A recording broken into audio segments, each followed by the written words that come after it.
Indicação de leitura é o livro Morro da Dezembrada, de Assis Furtado. Assis é escritor, mora em Araraquara, nascido no Rio de Janeiro. Um conto em específico desse livro, que é O Menino com o Pássaro. Esse conto é um conto ambientado na Baixada Fluminense, no Rio de Janeiro, uma grande metrópole. Acredito que Assis consegue retratar esse ambiente corrido, esse ambiente intenso da vida nas grandes metrópoles com bastante intensidade. Era bom de barganha, o velho. Primeiro mostrava as muitas variedades de frutas, quais ainda verdes, quais maduras. Cheirava atento, então apontava aquelas podres. Banana podre não dá, meu camarada. E o feirante abaixava o preço. Mas o velho continuava a reclamar, a pechinchar e insistir, escolhendo verduras as mais diversas, legumes frescos, frutos da terra. Quero feijões mágicos. Quer feijão, meu filho? Feijões mágicos? Mágicos? Igual a história que te contei? Compra pra mim os feijões mágicos, eu quero. Quero ser pivete, livre, correr, correr, correr, para onde eu quiser, roubar feijão e não me sentir mal, não obedecer, não ser adulto, ser mal criado.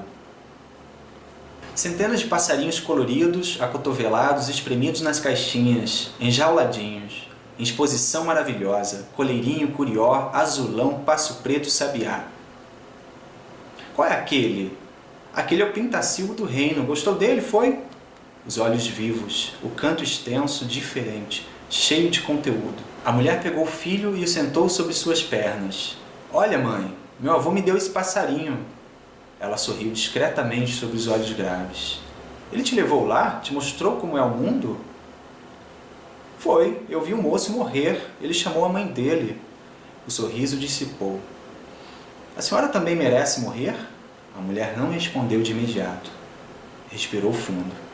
Então disse tranquila: esse passarinho aí, que você tanto gosta, ele vai morrer um dia.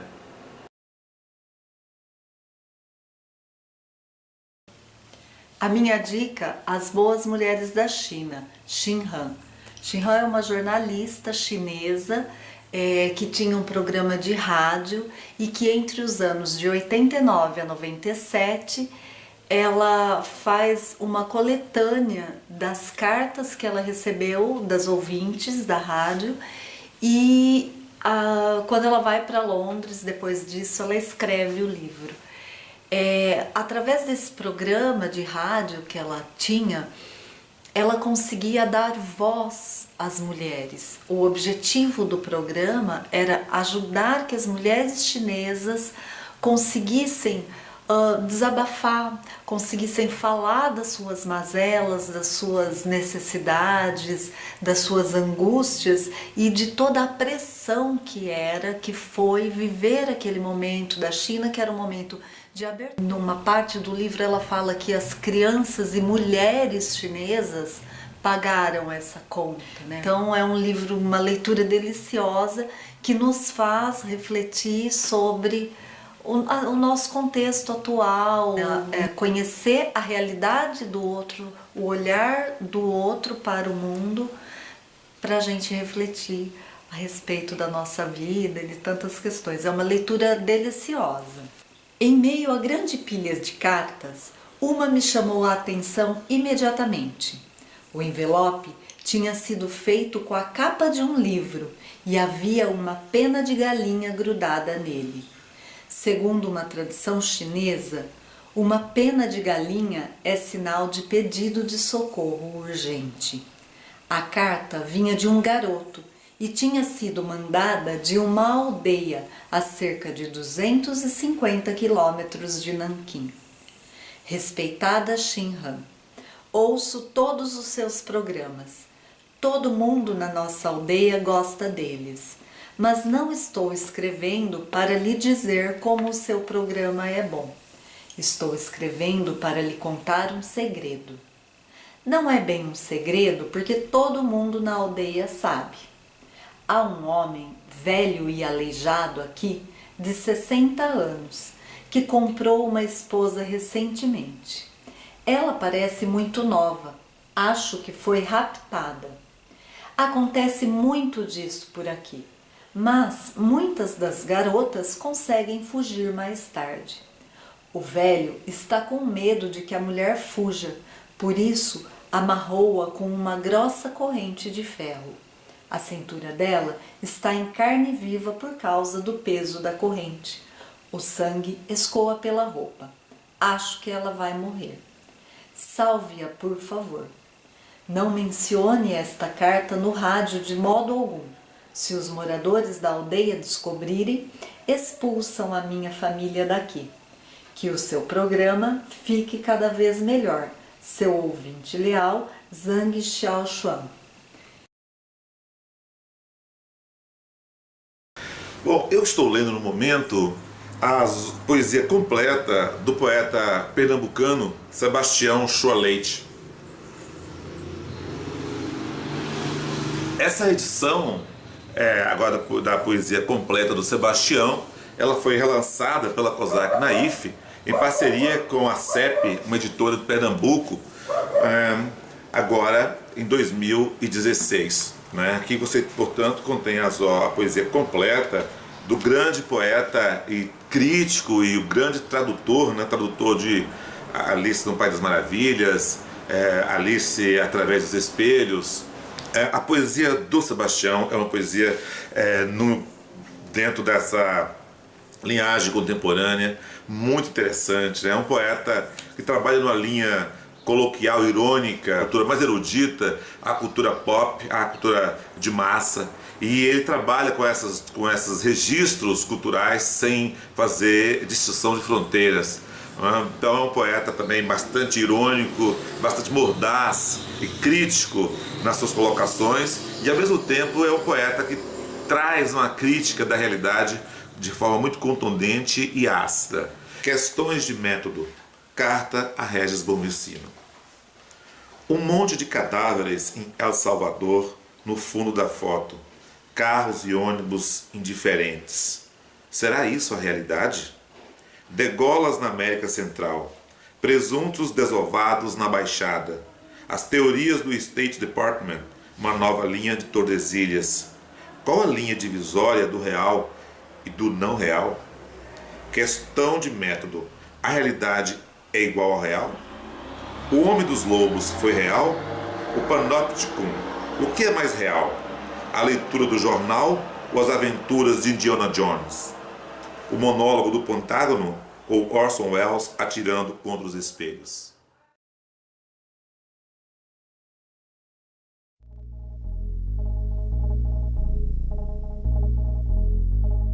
A minha indicação de leitura é Moacir Scliar. Moacir Scliar era membro da Academia Brasileira de Letras, um escritor gaúcho reconhecidíssimo. Esse livro narra a história de uma mulher contemporânea ao nosso tempo. Ela resolve fazer terapia de vidas passadas. E nessa terapia, ela se descobre como uma das esposas do rei Salomão, integrante da sua corte e que fazia parte do harém, o harém do rei. Como mulher letrada, coisa muito difícil para sua época, ela é incumbida. Ela escreve a história do povo hebreu. São riquíssimas recriações, muito divertidas e que merecem um olhar atento. A Carta do Harém. Um inflamado documento de protesto contra as condições em que vivíamos e que talvez percorresse clandestinamente o mundo, despertando em todos os haréns a consciência das mulheres lá aprisionadas, de pé, vítimas do sexo.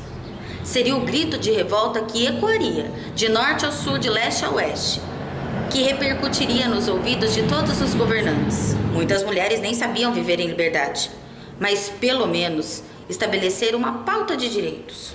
Então, seria muito bacana que vocês revisitassem a obra desse escritor, porque ele dá voz a esses que são marginalizados.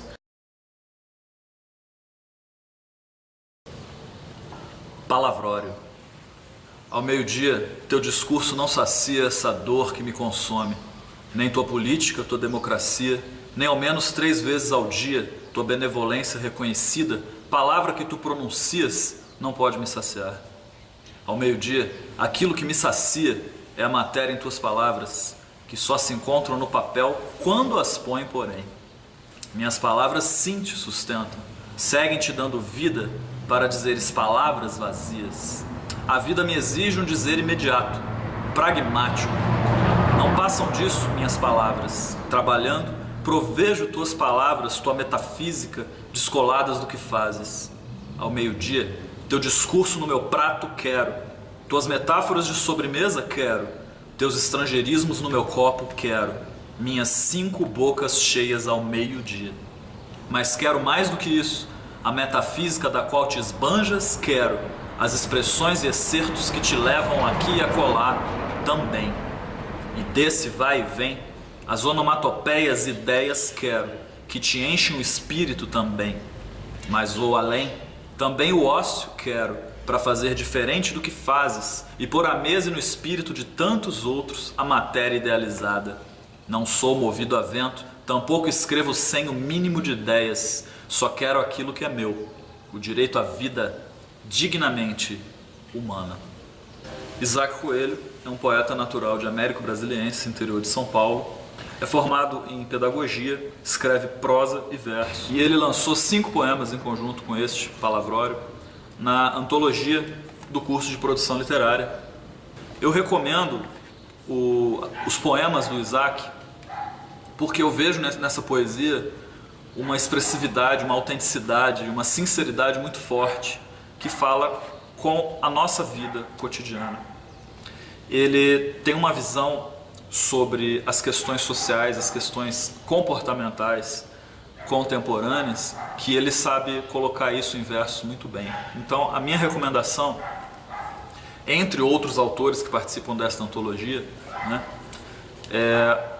são os poemas do Isaac Coelho. E eu escolhi esse poema Palavrório justamente para ilustrar. Tem outros 5 poemas também do Isaac, mas fica aí a dica.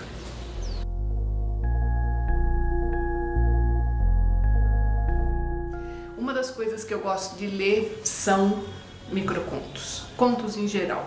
No caso aí, os 100 menores contos da literatura brasileira, uma organização da Companhia das Letras, com o Marcelo Freire organizando e convidando os contistas.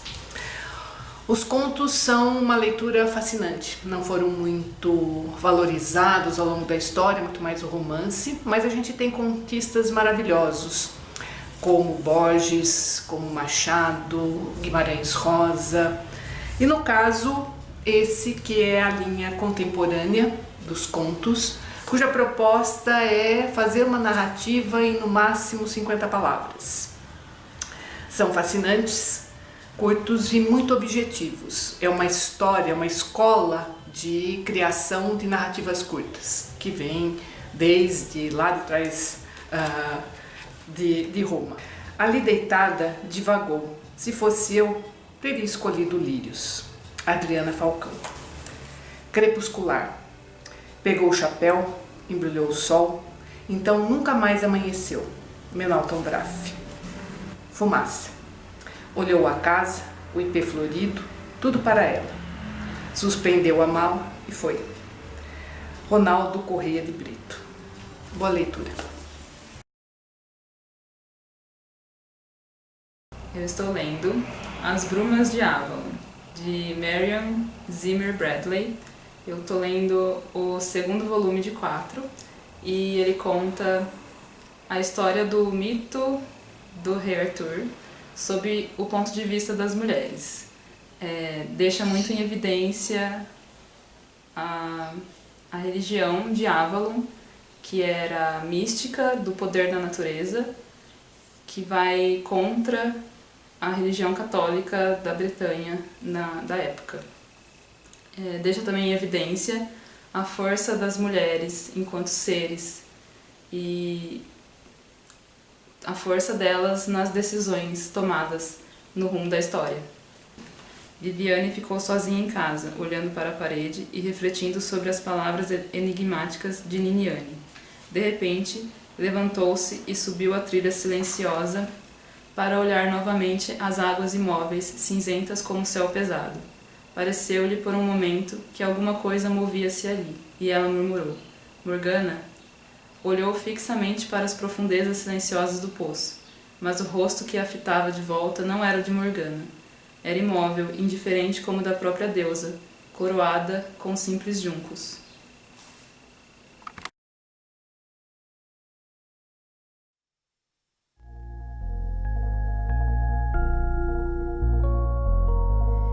Eu tô lendo Americaná, da Chimamanda Ngozi Adichie. É uma escritora nigeriana que mora há muitos anos nos Estados Unidos e fica viajando entre os dois países. O livro trata da história de um casal que se conhece na adolescência e namora até um período da faculdade, quando a menina, a Ifemelo, vai para os Estados Unidos. E o livro mostra a trajetória, vai mostrando a trajetória dos dois.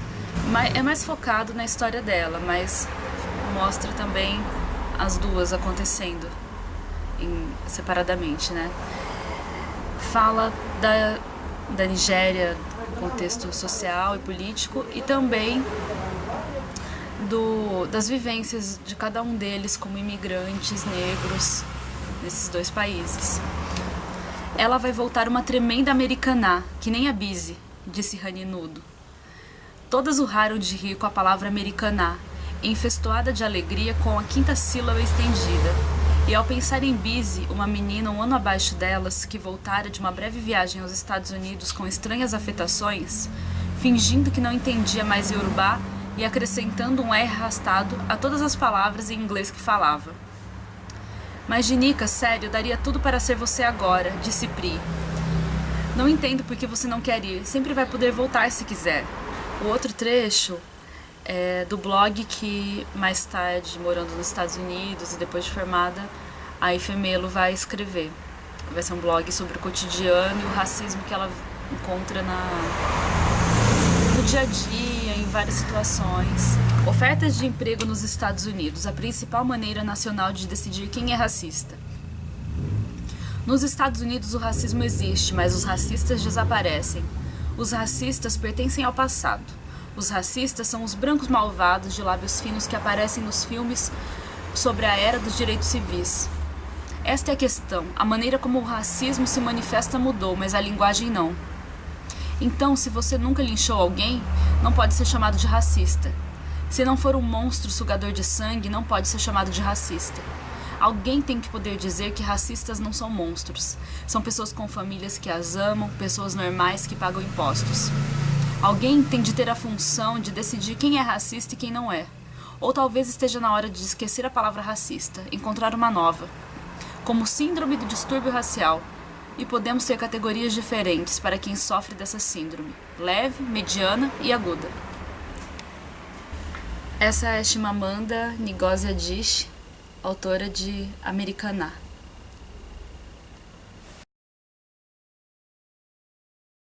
E o livro que eu estou lendo é Soldados de Salamina, do Javier Cercas.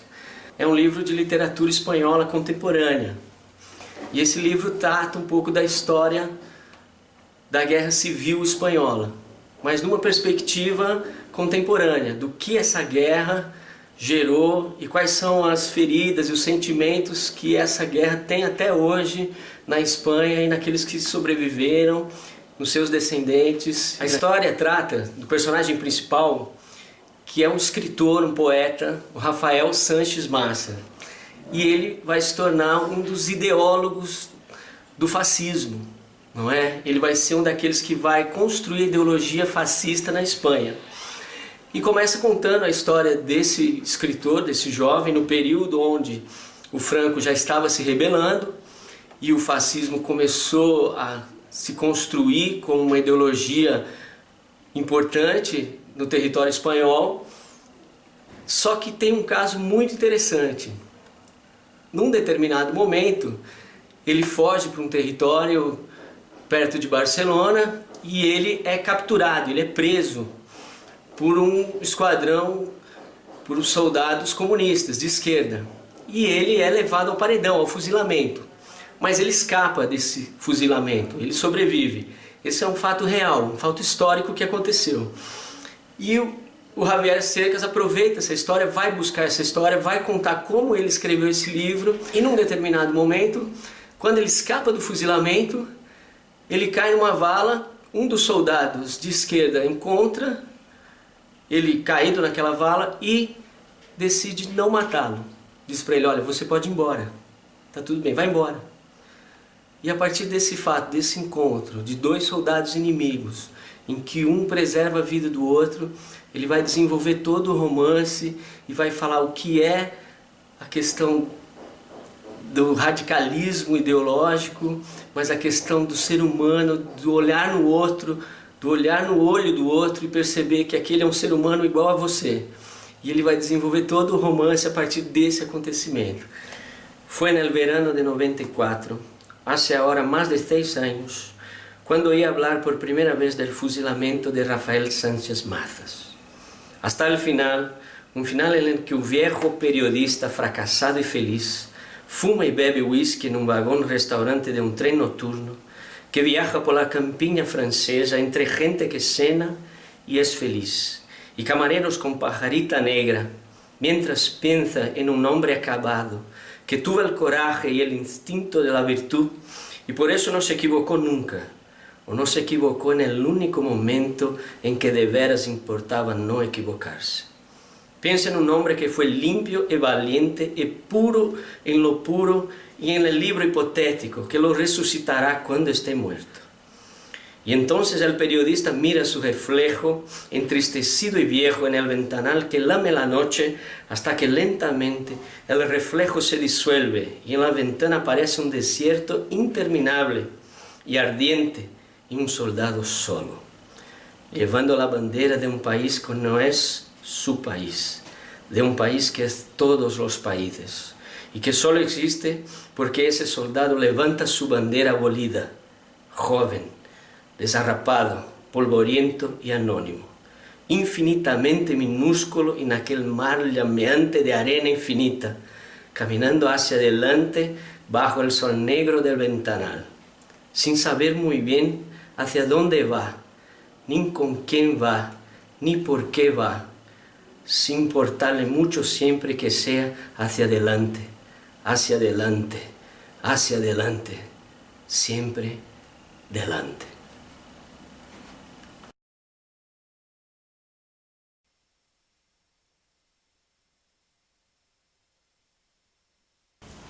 O livro que eu tô lendo é esse aqui, Vasto Mundo, da Maria Valéria Rezende.